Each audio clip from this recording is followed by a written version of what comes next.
Assalamualaikum warahmatullahi wabarakatuh. Bapak Ibu yang kami hormati, lewat video ini atau audio ini kami ingin merangkum dan merefleksikan tentang beberapa pemikiran Ki Hajar Dewantara atau KHD. Ada beberapa hal yang ingin kami sampaikan. Ajaran atau filosofis Ki Hajar Dewantara diantaranya adalah: yang pertama, pendidikan adalah kunci peradaban. Pendidikan yang memerdekakan, pendidikan yang menuntun atau memfasilitasi. Guru adalah petani, anak adalah bibit. Sistem Among, terbuka namun tetap waspada. Kodrat alam dan kodrat zaman, budi pekerti. Itulah beberapa kira-kira ajaran atau filosofis dari Ki Hajar Dewantara. Kita bahas satu persatu. Yang pertama adalah pendidikan adalah kunci. Sama-sama kita paham, setuju? Yes, begitu. Kita semua setuju sekali bahwa pendidikan adalah kuncinya manusia menjadi manusia yang beradab, menjadi manusia yang teratur, menjadi manusia yang selamat, menjadi manusia yang bermanfaat. Salah-salah dalam pendidikan, maka menjadi salah juga dalam mencapai tujuan dalam hidupnya. Tentunya ujung-ujungnya mereka menjadi tidak bermanfaat bagi keluarga, tidak bermanfaat bagi masyarakat, dan tidak bermanfaat bagi negaranya. Yang kedua, bahwa pendidikan harus memerdekakan. Pada awalnya zaman Belanda tahun 1922,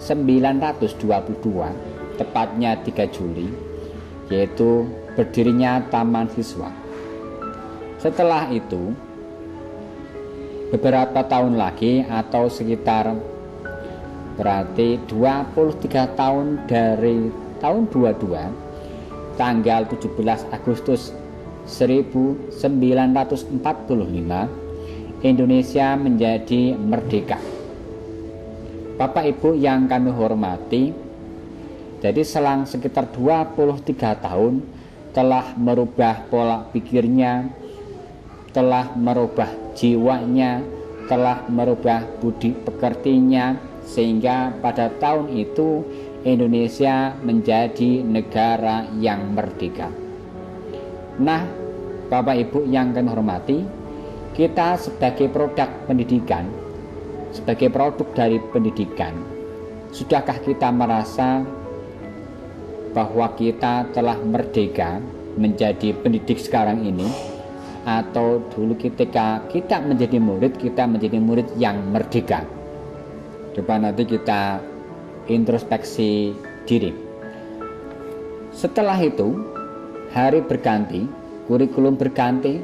Setelah merdeka, apakah kita menjadi semakin merdeka atau semakin terjajah oleh budaya asing, oleh produk asing, sehingga masuk ke Indonesia mungkin tanpa saring? Kita dihadapkan dari produk rumah tangga luar biasa. Bajunya sudah impor, mobilnya impor, sepeda motornya impor, semua hampir impor begitu. Jadi kita ya menangis sedikit lah, tidak apa-apa. Tapi nanti kita harus bergerak menjadi benar-benar merdeka. Lewat apa Bapak Ibu? Otomatis kita lewat pendidikan tadi yang dinyatakan bahwa pendidikan adalah kunci. Berikutnya lagi adalah pendidikan yang menuntun Bapak Ibu. Kita lupa kadang kita harus menuntun sebenarnya, memfasilitasi. Kita bukan mencekoki anak dengan berlembar-lembar materi, dengan berlembar-lembar kertas, berlembar kata-kata yang memusingkan otak anak-anak kita, sehingga anak kita bukan menjadi tambah cerdas tapi malah tambah tumpul, pusing. Jadi kreativitasnya menjadi terhenti. Jadi hanya fokus kepada salah satu tapi yang lain dilupakan. Hanya kognitifnya saja yang lain dilupakan. Hanya mikir yang tidak tahu nih. Kita sebagai guru yang hanya tiap hari mengejar administratif, mungkin terkait dengan ulangan harian, analisis dan sebagainya, akhirnya kita lupa gitu kan. Kita harus memfasilitasi, harus memberikan muatan-muatan. Waktu kita habis Bapak Ibu. Nah itu, nggak tahu yang salah siapa, yang pasti kita harus tetap berubah. Kita harus berubah dan harus berubah. Ingat Bapak Ibu, kita adalah fasilitator, ya, kita menuntun, memfasilitasi. Anak-anak kita ajak untuk membuat sebuah proyek, kita ajak kerjasama, anggaplah semua anak insya Allah bisa Bapak Ibu. Kita pancing-pancing Bapak Ibu, buat sesuatu yang bermanfaat, melatih motoriknya, melatih kognitifnya secara bersama-sama. Berikutnya lagi, filosofisnya adalah guru adalah petani dan anak adalah bibit. Ya sekali juga, ya, guru adalah petani. Kita ingat bapak petani kita telah mengolah tanah dengan begitu beratnya. Setelah itu harus menanam bibitnya, mengambil bibitnya, merawat bibitnya sampai ia berbuah. Petani di tengah-tengah tidak pernah berhenti Bapak Ibu. Nah sebenarnya petani itu tidak pernah berhenti. Dia mencabut tanaman pengganggunya, dia mencabut hal-hal yang mengganggu dia menjadi tanaman jagung yang berkembang, tanaman padi yang berkembang.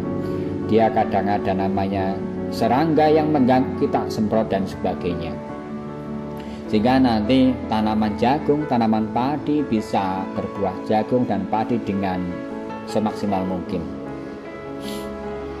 Yang jelas kita tidak bisa membiarkan, ya, tidak bisa membiarkan Bapak Ibu anak adalah bibit, kita harus merawat mereka dengan sebaik-baiknya. Berikutnya lagi adalah sistem among Bapak Ibu. Among momong cara Jawa ini begitu. Orang Jawa bilang yo momong anak begitu. Yo kita ngasuh anak. Cara ngasuhnya gimana Bapak Ibu?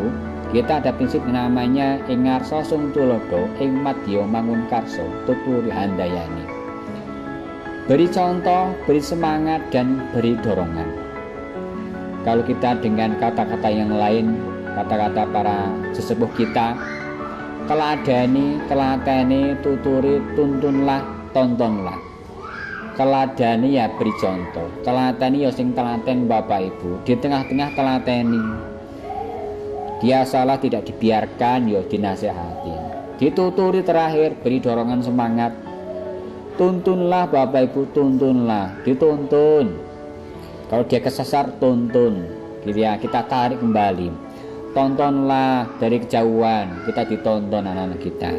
Jangan dekat, kalau tuntun itu lebih dekat, kalau tonton itu kita pantau, kita awasi secara berjauhan.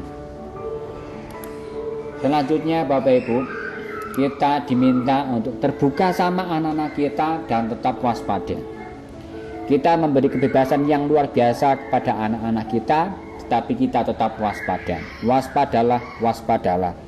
Terutama dengan apa Bapak Ibu? Dengan budaya asing yang tidak sesuai dengan karakteristik para leluhur kita, ajaran-ajaran kita semua. Sehingga kita dalam edukasi anak-anak kita, biar mereka tahu ini loh budaya asing, ini loh budaya kita. Silahkan anak-anak kita arahkan, kita tetap cintai budaya-budaya kita sendiri. Berikutnya lagi tentang kaidah kodrat alam dan kodrat zaman. Anak-anak kita memiliki kodrat yang berbeda-beda, memiliki konteks lokal sosial budaya Indonesia yang berbeda-beda pula. Ditambah lagi dengan latar belakang yang berbeda-beda pula. Ditambah lagi dengan bakat minat anak yang berbeda-beda pula. Indonesia memiliki 2 musim, kalau di mana itu namanya Eropa berarti 4 musim. Itu juga sudah sangat berbeda sekali Bapak Ibu. Berikutnya lagi kodrat zaman.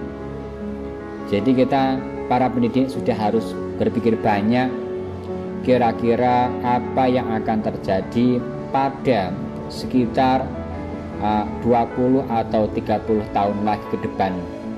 Anak kita harus memiliki budaya yang kritis, kreatif, komunikatif, dan kolaboratif. Selanjutnya adalah filosofis yang berikutnya lagi tentang budi pekerti. Beliau mengajarkan dalam mendidik anak kita, tidak lupa namanya budi pekerti, menjadi watak mereka anak-anak kita, meliputi cipta, rasa, karsa, pikiran, perasaan, dan kehendak, sehingga memunculkan tenaga-tenaga yang positif. Yang peran siapa saja Bapak Ibu? Menurut KHD bahwa perannya itu yang pertama adalah keluarga, yang kedua adalah guru di sekolah masing-masing. Budi pekerti melatih anak untuk memiliki kesadaran tinggi yang utuh untuk menjadikan dirinya, kemerdekaan dirinya, dan kemerdekaan orang lain. Bapak Ibu, kira-kira demikian apa yang harus kita praktekkan sama-sama kepada anak-anak kita. Tentunya kita harus menjadi fasilitator, kita harus menjadi penuntun, kita harus menjadi pamong muridnya, kita harus menjadi teladan, kita harus menjadi yang di tengah tadi, kita harus menjadi pendorong. Berikutnya lagi kita harus paham Bapak Ibu. Paham apa Bapak Ibu? Paham tentang kodrat anak seperti apa, zamannya sudah seperti apa. Itu juga menjadi hal-hal yang harus ada di kepala kita sebagai pendidik atau pengajar yang ada di sekolah kita masing-masing. Oke, selamat berubah, selamat untuk bergerak dan menggerakkan. Terima kasih, salam dan bahagia. Wassalamualaikum warahmatullahi wabarakatuh.